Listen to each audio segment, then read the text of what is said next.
Now the battery's been all charged up.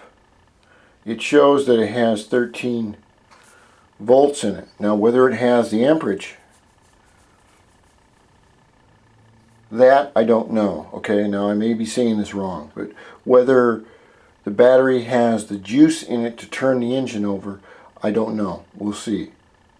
What I like to do when I'm cleaning my batteries is always make sure your connections with your positive or your negative right there and your positive, you've got really good clean connections. This has a kind of a chromed over connector which I haven't seen before. But what I like to do with that, just to be sure, I take a little bit of oil. You can use cable lube if you want. And I use a little bit of 1500 grit right here.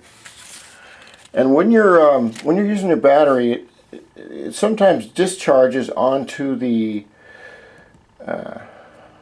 connectors here and sulfates, and that it doesn't help you too much. So I like to put a little bit of oil on there and take off a little bit of the film. And generally this is lead, so you can see a lot more of the problem if there is a problem. And of course 1500 grit is, this is for polishing. And it just makes me feel a little bit better to know that the contacts are really clean, because I think if this owner went 25,000 miles on one NGK spark plug, I mean, that's a hell of a plug, but that plug, I don't know how it even worked outside of, you know, an act of God. So I clean these up just a bit, and I'm doing this to show the owner.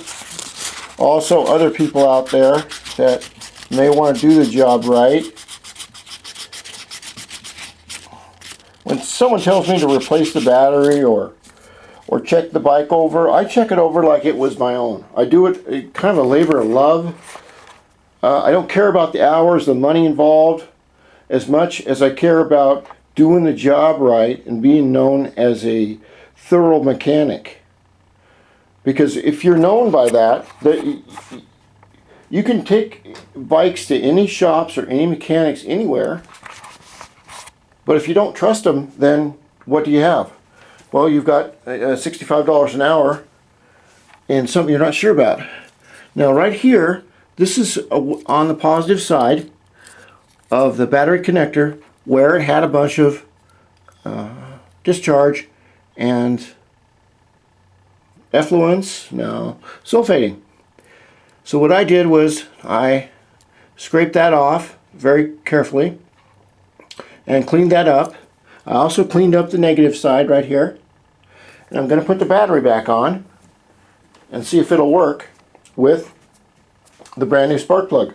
So that's my next thing, and we'll see what happens from there. I don't know if the battery's any good or what's going on here, so that's the next thing.